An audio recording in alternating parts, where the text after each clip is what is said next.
Merci. Identifiez et posez votre question. Oui, Paul-André Desbiens. À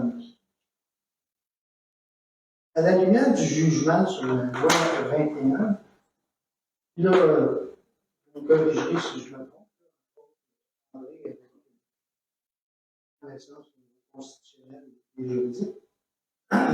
Ce que j'en ai compris, c'est que la clause dérogatoire, en quelque part, remplaçait, dans une certaine mesure, le droit de veto du Québec.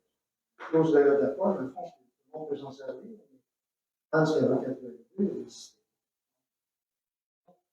On a au moins gagné ça. Et le jugement nous a permis de se rendre compte d'un nouveau concept, de dans le fond, parlementaire.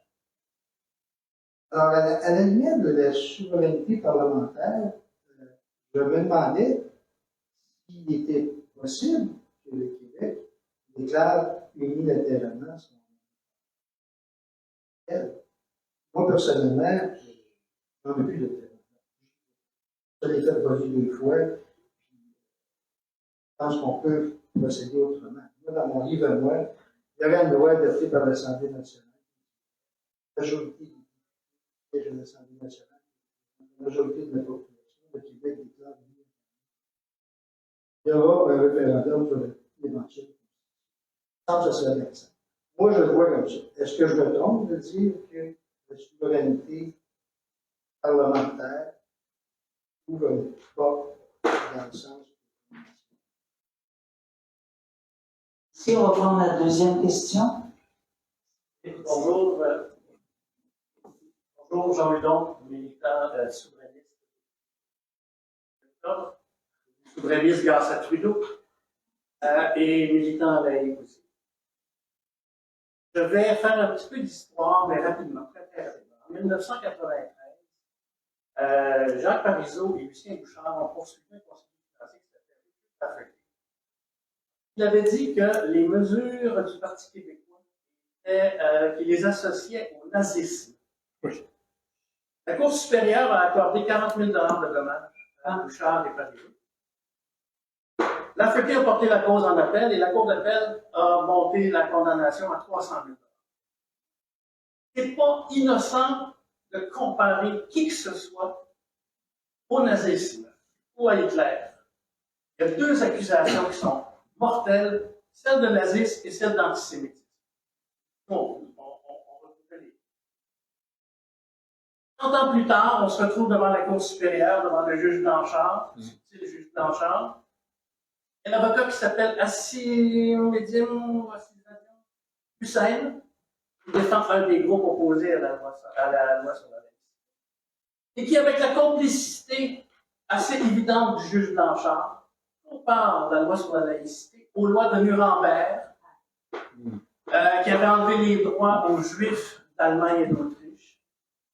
C'est quelque chose de profondément écœurant de se faire comparer comme société à l'Allemagne nazie. Et le juge faisait une grande conversation, comme si tout ça s'était désincarné. J'en ai parlé tantôt avec M. Vallée, j'ai porté plainte au barreau en disant ce n'est jamais innocent quand on évoque le nazisme. C'est jamais innocent. C'est pas juste pas juste la rhétorique. Ça va à l'essence même des accusations. J'ai porté plainte au barreau. Le barreau a rejeté ma plainte en disant que c'est ce qu'il a dit, mais c'est pas vraiment ce qu'il a dit. Puis s'il l'a dit, c'est pas si grave.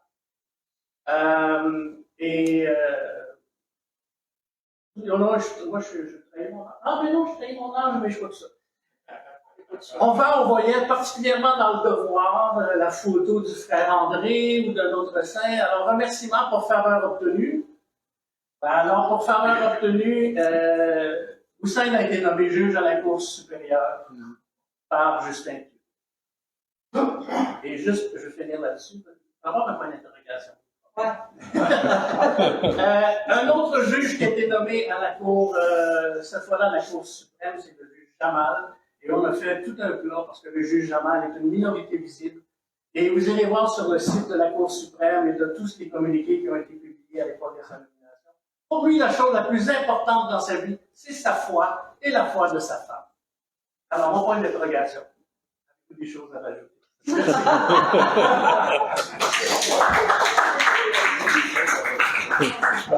Qui veut commencer? Pour ce qui concerne Maître Hussein, effectivement, il a été nommé juge. Et récemment, en fait, c'est en janvier dernier, une association dont malheureusement j'oublie le nom, une association qui fait de la formation ou de la mise à jour auprès des avocats et des C'est juges. la Lord Reading? Non. Non, c'est pas la Lord Reading.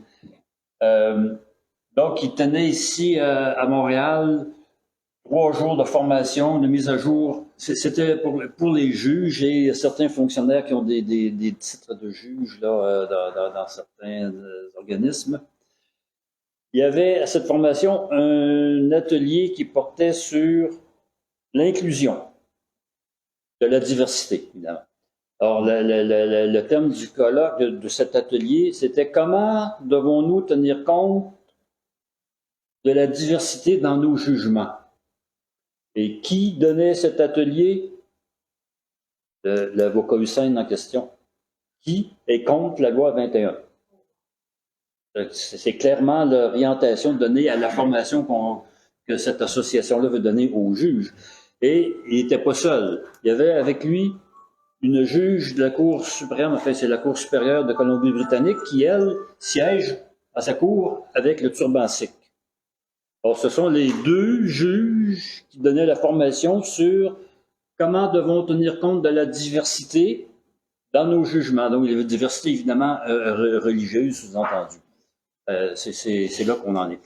C'est pour ça que le colloque qu'on tenait sur l'éducation et la laïcité il y a 2 semaines à Québec, ben, on a une adresse qui va s'adresser justement à la formation des juges et des avocats, une formation à la laïcité dans ces cas-là. Parce que ça peut se donner aussi. C'est quoi la laïcité? Parce que c'est un langage chinois. Hein? Ils sont formatés à autre chose, puis ça peut se faire. Et sur la magistrature, toujours, il y a dans la loi 21, l'article 5, qui dit que il appartient au Conseil de la magistrature d'adopter les règles qui fassent en sorte que les principes de cette loi soient respectés. Autrement dit, si cet article-là est là, c'est que le procureur général, le gouvernement a jugé que les lois actuelles, les codes de déontologie sont insuffisants pour assurer le respect de la laïcité tel que prescrit dans la loi 21. Il leur demande, il leur dit pas quoi faire, mais il dit il vous appartient de faire en sorte que ces principes-là soient respectés. Alors, le Conseil de la magistrature n'a rien fait à date, ne fait que s'opposer. On a amené le ministre Jean-François Roberge à prendre la parole publiquement. Il a appelé publiquement les juges, enfin le Conseil de la magistrature, à respecter cette loi-là. Et il y a une cause, mais présentement pendante devant la Cour supérieure du Québec, qui a été présentée par Droit collectif Québec. C'est une association où on retrouve notamment Daniel Turp et Étienne Alexis Boucher. Le mouvement des Québécois s'est joint à Droit collectif Québec dans cette cause pour forcer le Conseil de la magistrature à respecter la loi 21. Parce que, et tout ce qu'ils ont fait, ils ont mis sur pied un comité pour examiner la chose, examiner le code de déontologie. Et qui était sur le comité?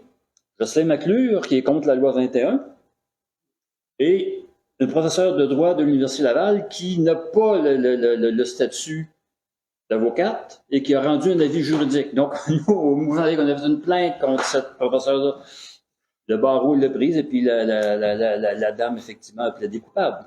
Donc, ça vous indique là quel est l'état, quel est l'état d'esprit, l'idéologie du côté des juges. Quand ça va se retrouver en Cour suprême, ce qu'on n'a pas dit tout à l'heure, le jugement de Saguenay obtenu par le mouvement laïque, c'est un jugement très fort et unanime. C'est rare les jugements unanimes de la Cour suprême. Et il est rare que effectivement la Cour suprême doive défaire ses propres jugements. Mais c'est plus la même composition qu'en 2015, quand on a obtenu ce jugement-là.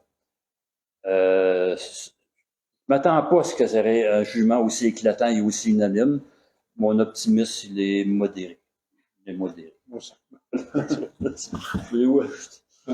je vais répondre à la première question. Oui. Vas-y, André. Ah oui? Oui. OK. Bon, moi aussi, c'était la première question que je voulais répondre. Deux choses.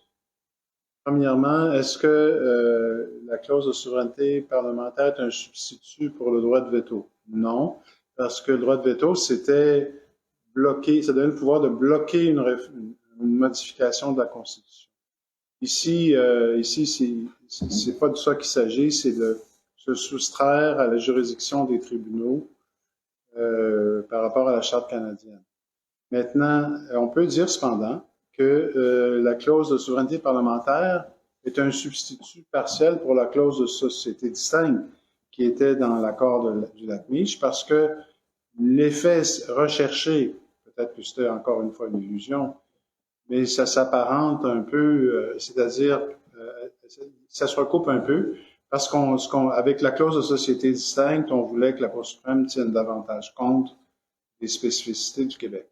Donc, peut-être que l'utilisation récente, pas l'utilisation par Claude Ryan pour protéger la confessionnalité, mais l'utilisation récente de la clause de souveraineté parlementaire dans les lois 21 et 96, ça rappelle un peu la clause de société distincte. Maintenant, l'autre question. La réponse est oui. La réponse est oui. La souveraineté parlementaire peut être utilisée pour proclamer l'indépendance du Québec aux conditions prescrites, c'est-à-dire, je dirais qu'il y a trois conditions. Un, que la question a été évoquée dans la campagne électorale, ça n'arrive pas comme une surprise. Deux, que il y a non seulement une majorité parlementaire de députés, mais une majorité parlementaire qui recoupe une majorité de Québécois, ce qui ferait, par exemple, je spécule là, le PQ est élu à 35%, puis il y a un autre parti souverainiste ou qui est prêt à l'appuyer là-dessus à 17%. Bon, au total, ça fait 52% des Québécois. Ce que je veux souligner, puis qu'on a souvent perdu de vue dans tout ce débat-là, c'est que ni le droit international, ni même le droit canadien n'exige un référendum. Le référendum est un choix. Le référendum est le choix du Parti québécois depuis 1973. Oui, alors, la Tchécoslovaquie, les Tchèques et les Slovaques se sont séparés sans référendum, par pure souveraineté parlementaire, pacifiquement en plus. Donc, le droit international admet cela comme mode d'accession à l'indépendance. Le référendum est une pratique, est un mode pratique, justement, pour déceler l'opinion populaire. Mais s'il y a une campagne référendaire claire, on arrive au même résultat. Puis le droit international ne l'interdit pas. Puis pour ce qui est du droit canadien, dans la fameuse loi sur la clarté, dans le fond, ce que la loi sur la clarté dit, c'est si vous faites un référendum, voici, on va essayer de vous imposer des conditions qui sont farfelues. Mais le droit canadien ne dit pas, ni la loi sur la clarté, ni aucune autre loi fédérale, ni la Constitution canadienne, le seul moyen pour le Québec d'accéder à l'indépendance, puis c'est par référendum. C'est le PQ qui a choisi ça. C'est le PQ qui s'est lancé dans cette direction-là. Donc, évidemment, c'est la pratique courante au niveau international. En Écosse, la Catalogne a voulu tenir au référendum. Mais je vous donne un autre exemple que Gilbert connaît aussi. Quand on était tous les deux chez les IPSO en 2010, il y a eu un jugement de la Cour internationale de justice sur le Kosovo. C'est ça. Et la Cour internationale de justice, d'abord, a dit que les déclarations unilatérales d'indépendance sont légales depuis au moins 1776, c'est-à-dire la déclaration pas des États-Unis, je retiens votre vocabulaire, pas des Américains. Donc, les déclarations unilatérales d'indépendance sont légales dans le droit international. Et mais elle a dit, l'important, c'est ce qui se passe après. Mais pour ce qui est du statut juridique du Parlement du Kosovo, c'est ça qui est vraiment intéressant et novateur dans le jugement de la Cour internationale de justice. La Serbie disait, ils n'ont pas de pouvoir, c'est un petit parlement régional qui a des pouvoirs très limités. la Cour internationale de justice a dit non, c'est pas limité par votre constitution de la Serbie. Les pouvoirs que vous lui avez décernés, le Parlement du Kosovo a aussi une autre dimension, celle de porte-parole historique du peuple du Kosovo. Ça dépasse les contraintes constitutionnelles aux yeux du droit international. Alors, c'est la même chose pour l'exemple que tu as mentionné, PA. Donc, si le Québec, l'Assemblée nationale proclame l'indépendance du Québec sans référendum, aux yeux du droit international, aux conditions que j'ai mentionnées, il n'y en aura pas de problème. On ne pourra pas dire que c'est illégal dans le droit international. On va pouvoir s'appuyer sur la décision de la Cour internationale de justice sur le Kosovo de 2010. Peut-être j'ajouterais à ça, je suis d'accord avec tout ce qu'André vient de dire et surtout d'accord avec la proposition que on pourrait très bien faire notre indépendance par arriver à avoir une manifestation très claire qu'une majorité de Québécois le souhaite. Ça peut se faire au moment d'élections, compter les votes dans des différents partis qui se proclament l'indépendance, des différents députés. Il y a déjà eu des propositions en ce sens-là. Et il y a beaucoup d'États, effectivement, qui sont devenus indépendants par un vote du Parlement, le référendum servant par la suite à adopter une constitution élaborée. Nous, dans nos travaux au Mouvement Québec indépendant, ce qu'on préconise, c'est qu'une constitution provisoire fasse l'objet d'une campagne électorale et si elle est largement approuvée par la population, suffisamment largement, majoritairement, elle pourrait s'appliquer tout de suite et à ce moment-là commencer à être appliquée, notamment pour enlever tous les symboles monarchiques, abolir le lieutenant-gouverneur, créer un autre chef d'État qui serait peut-être désigné par l'Assemblée nationale ou autrement. Et donc, ensuite, préparer une constitution définitive du Québec, une constitution complète du Québec. Moi, ce qui m'embête dans la première question, c'est simplement le lien qu'on veut faire entre la clause de souveraineté parlementaire qui a été adoptée en droit canadien, qui est intégrée dans la Constitution canadienne, alors que le jugement sur le Kosovo, qu'André vient d'évoquer, disait en quelque sorte, n'a pas fait référence au droit de l'État prédécesseur qui était la Serbie. Aucunement, ils n'ont pas regardé ça, ils ont regardé ça en fonction du droit international, essentiellement, et on avait écrit un article là-dessus. Donc, je pense qu'il ne faut pas faire dépendre une décision possible de notre Assemblée nationale déclarant par une loi ou autrement l'indépendance du Québec, de faire dépendre ça du droit canadien. Ça implique tout simplement la volonté du Parlement du Québec de dire dorénavant, nous ne dépendons plus du droit canadien, clause de souveraineté parlementaire ou n'importe quelle autre. Et moi, je pense que c'est la position qu'il faudrait prendre. Mieux qu'un référendum. Mieux qu'un référendum. Oui. Merci. Est-ce que vous voulez rajouter là-dessus ou on passe à la prochaine question? Prochaine question. Oui, moi j'ai beaucoup aimé, André, quand tu as commencé ton exposé en disant, imaginez-vous si au Moyen-Orient, il y avait la laïcité. Moi, je trouve que c'est une bonne approche parce que ça nous fait comprendre le mouvement de l'histoire. Et que dans cette histoire-là, on n'est pas des retardataires. On n'est pas des racistes arriérés. On est au contraire en avant. Ça, c'est pas évident parce qu'on est tellement entouré d'anglophones, toute la culture anglophone, anglaise. Fait que, moi, je trouve ça quand même, c'est un élément qu'il faut ressortir, puis un truc qu'il faut cogner, parce que au contraire, il faut être fier. Le deuxième élément, c'est sur une de confusion entre la souveraineté parlementaire, la loi dérogatoire, la clause dérogatoire, excusez-moi. Oui, c'est ça. Bon.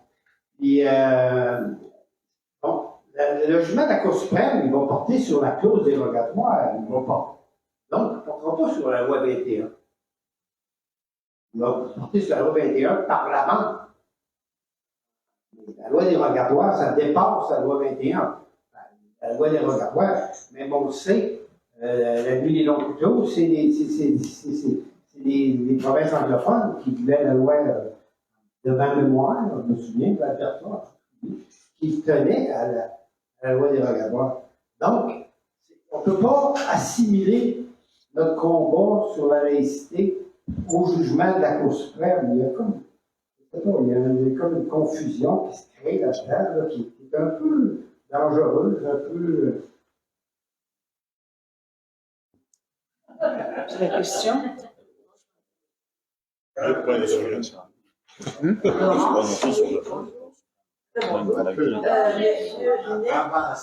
Ah oui, c'est un micro unidirectionnel. Ça veut dire que si tu parles sur le côté, ça ne marche pas. Mais direct dedans, ça rentre au poste. Monsieur Binet, vous avez dit que, mettons, au Kosovo, là, ça n'a pas passé par la Serbie, tout ça, là. Ils sont devenus indépendants à cause du droit international. Vous avez compris? Ça? Oui. Bon. Mais alors, comment ça se fait qu'en Catalogne, ça n'a pas fonctionné? Pourquoi qu'en Europe, le droit international, tout ça, ils n'ont pas accepté parce qu'il y avait vraiment une majorité là, pour l'indépendance? Merci.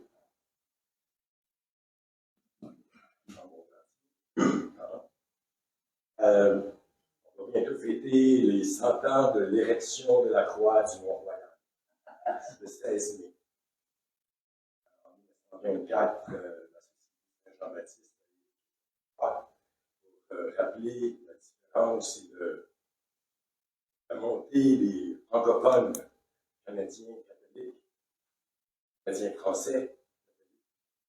Et aujourd'hui, on a entendu il y a quelques années, les mères Mohawks se plaignent d'un symbole qui est un symbole d'oppression. Et en visionnant aujourd'hui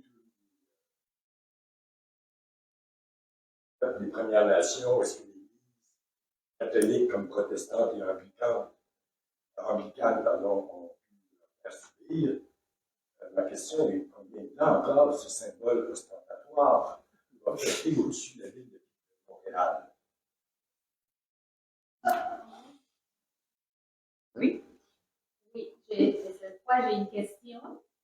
Et je pose la question et je l'explique. Est-ce que vous êtes conscient que certaines commissions scolaires qui maintenant s'appellent centres de services, mais bon,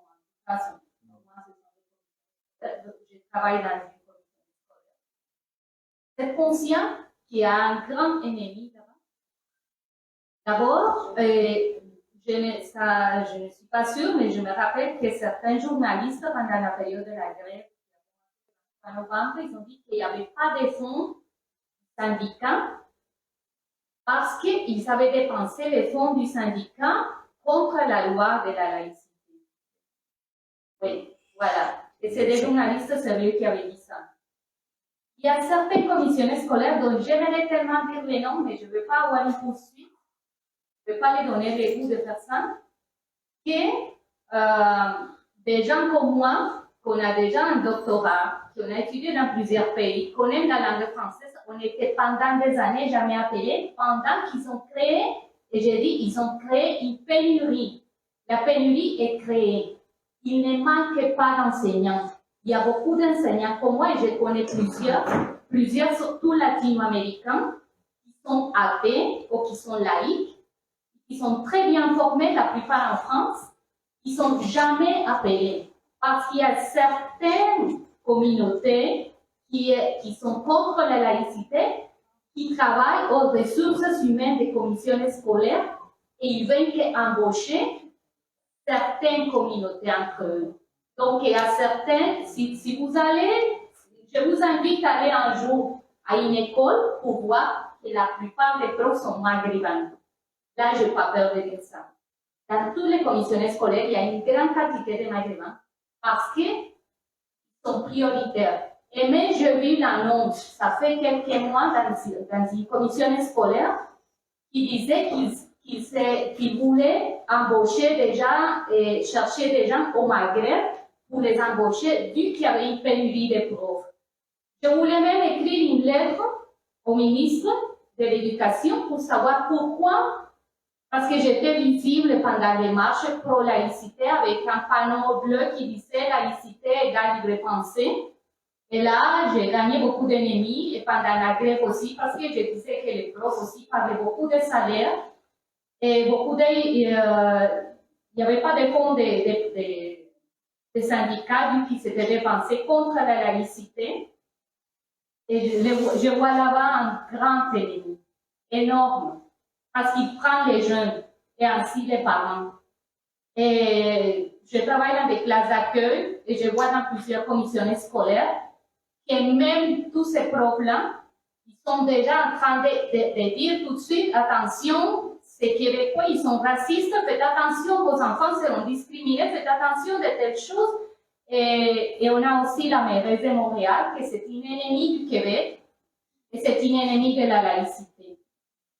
Et elle dépense beaucoup d'argent dans des trucs pour les femmes, pour la laïcité, des choses très wokistes, mais jamais pour un Québec ou pour une ville qui devrait être une grande métropole, la seule métropole bilingue de toute l'Amérique du Nord. La décadence de cette ville, qui n'a même pas un métro qui fonctionne bien. Et je mets aussi la faute sur tous les dernières maires et la dernière mairesse de Montréal. Alors, j'aimerais savoir si vous savez ça, à part les commissionnaires scolaires, et à part Patrick Lagacé, Marc Cassivi et des gens comme eux qui sont des ennemis énormes du Québec et de la laïcité. Merci. Merci beaucoup. Je veux signaler qu'il reste à peu près 5 minutes. Alors, si vous voulez faire genre, des réponses concluantes. Conclu. Ben, écoutez, non, je peux peut-être... sur le fond. Ouais. Ben, je sais pas. La Catalogne, c'est un cas très, très différent du Québec. La Catalogne n'a pas les mêmes pouvoirs constitutionnels. C'est sûr qu'il y avait une mobilisation populaire, et il y a toujours une mobilisation populaire assez importante à l'égard de l'indépendance. Même à un certain moment donné, il y avait des millions de personnes dans les rues. Je pense que la volonté catalane est assez manifeste, qu'elle aurait dû prévaloir. Maintenant, les Catalans, à ma connaissance, ne sont pas allés vraiment devant les cours internationales, à moins que je me trompe. Il y avait été question de ça à un moment donné. Ils ont été envahis par les forces policières de l'État espagnol, qui ont boycotté le référendum jusqu'à cacher des boîtes. J'y étais à ce moment-là, au moment du référendum. J'ai vu ça. Ils se sont fait débouter parce que la Cour suprême, justement, de l'État espagnol a décrété qu'il n'avait pas le droit de tenir un référendum sur la séparation. Ça s'est arrêté là. Je pense que le cas du Kosovo est très différent parce que là, on était dans un pays qui, de facto, était indépendant avec l'aide de certaines puissances extérieures, et ce groupe-là était, cette entité-là, le Kosovo, pouvait se placer dans la situation de faire appel à une cour internationale. Et c'est la Cour internationale qui a placé ça dans le cadre du droit international. Ça s'est jamais fait en Catalogne. Pas fait, ça n'a pas réalisé parce qu'ils ont été ils ont policé quoi par l'État espagnol et les pouvoirs qu'ils ont entre les mains à ce moment-là. Sur l'autre question, la croix sur le Mont-Royal, moi je pense pas qu'on devrait abolir la croix, comme je pense pas qu'on devrait démolir les églises, les temples, faut pas exagérer là. Je pense que Mais je pense qu'il faut rénover aussi les choses qui tombent en ruine. Et dernier point, sur la FAE, et justement la Fédération autonome de l'enseignement, moi j'aimerais entendre André là-dessus, parce que c'est un des opposants à la loi 21. Et je soupçonne qu'ils ont été noyautés par des militants de la mouvance woke, des militants de certains partis. Et je soupçonne ça, parce qu'on a tous été étonnés de voir une fédération d'enseignants se mettre à militer, et ils sont un des appelants à la Cour suprême actuellement. On va tirer un peu le temps pour te laisser répondre. Oui, je pense que M. Binette aura aussi des choses à dire. Oui, sur la FAE, en fait, ça remonte avant la mouvance woke. Parce que la FAE a fait un sondage auprès de ses membres. Elle est, au moment, je crois, du projet de loi 60, oui, c'était à ce moment-là. Et c'était 66% des membres de la FAE qui étaient d'accord avec la loi sur la laïcité. Ça s'appelait pas comme ça, c'était la charte de la laïcité du Parti québécois. Et ça a clairement été occulté lors d'un conseil général par les dirigeants qui n'en ont pas tenu compte. Ils ont pris une position contre le projet de loi à ce moment-là, alors que le sondage de leurs membres disait 66% étaient d'accord avec la loi. Là, ils nous ont annoncé vendredi qu'ils allaient jusqu'en Cour suprême, puis là, ils n'ont pas d'argent pour d'autres activités qui seraient plus de leur ressort. La Croix du Mont-Royal, bon, ouais, personnellement, ça m'agace, mais l'affaire, c'est que, bon, oui, ça a été érigé par la Société Saint-Jean-Baptiste, mais qu'il l'a légué à la Ville de Montréal, je ne sais plus en quelle année, les années 70 ou peut-être 80, parce que la Société n'était plus en mesure de l'entretenir. Et c'est la Ville qui a entretenu, qui l'a rénové, puis changé tout l'éclairage. On peut même modifier l'éclairage lors de la mort d'un pape. Bon, ça appartient à la Ville de Montréal maintenant, et c'est ça qui est un peu agaçant. Parce qu'effectivement, ça fait partie donc des biens publics qui est clairement confessionnel, et ça donne une allure un peu chrétienne à la Ville de Montréal. La Ville devrait le léguer à l'archevêché. Ils l'entretiennent.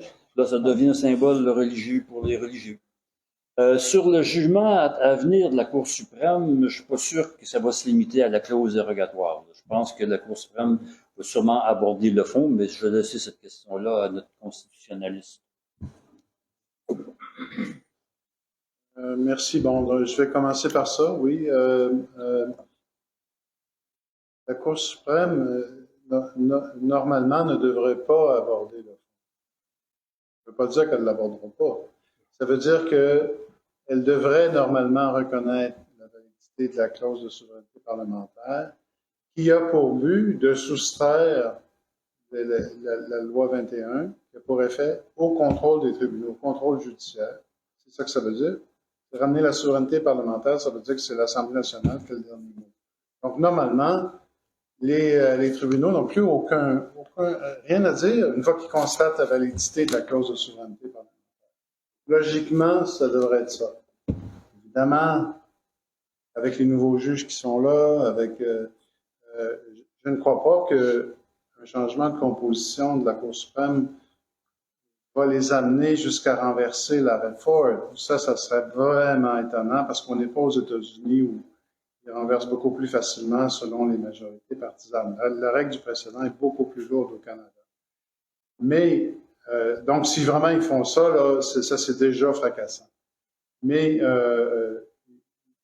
moins confiant que même après avoir validé la clause de souveraineté parlementaire, qu'ils vont se limiter à ne pas faire des commentaires sur le fond. Je suis moins sûr. Pour ce qui est de la Catalogne et du Kosovo, la grande différence, il ne faut pas se le cacher, là, il y a des aspects géopolitiques, politique internationale dans ces choses-là.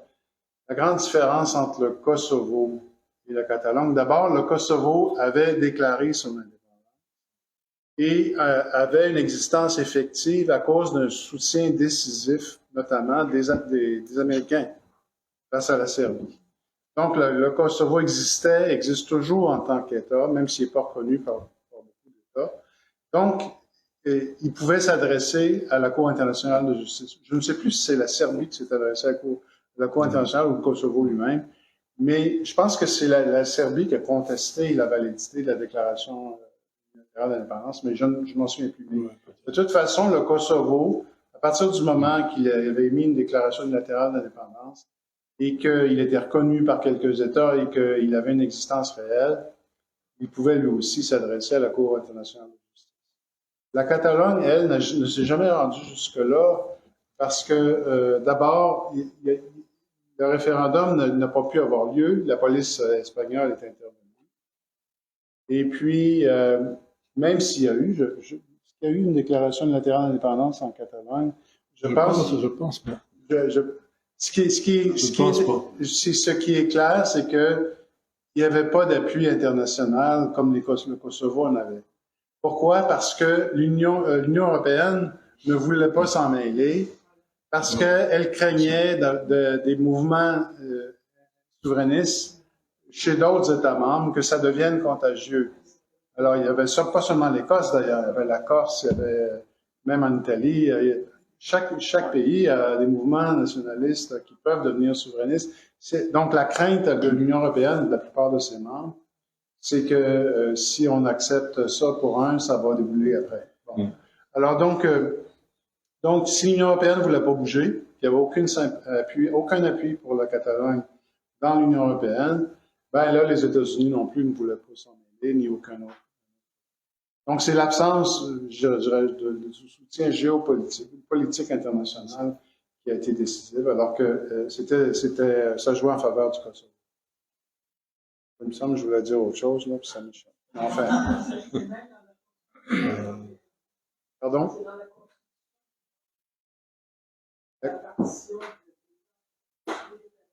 Ben, même une victoire au référendum écossais aurait été difficile parce qu'on sait que l'Espagne aurait bloqué l'accession de l'Écosse à l'Union européenne, puisque le discours souverainiste écossais, c'était on va être un membre actif de l'Union européenne, puis notre niveau de vie ne sera pas modifié.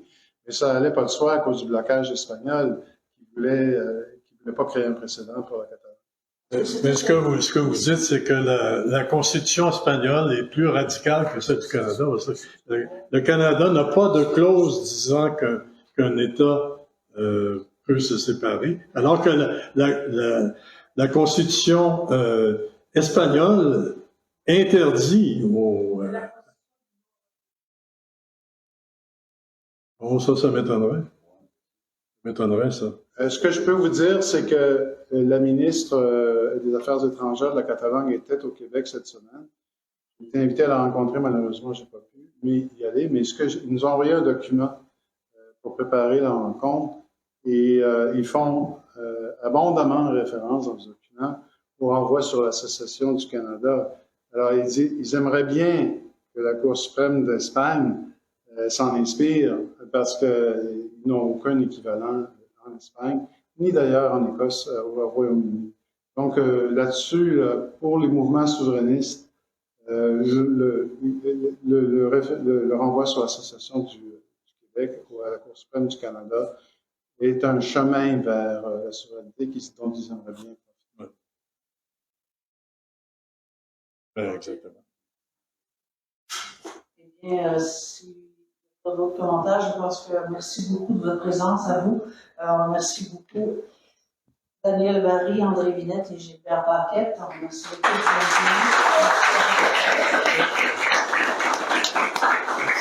et je vous rappelle qu'il y a un chapeau dessiné en forme de peau pour don volontaire. On n'est pas regardant, on prend la petite monnaie comme la grosse. Et voilà. Bien, merci à vous, bon dimanche et bon mois de mai.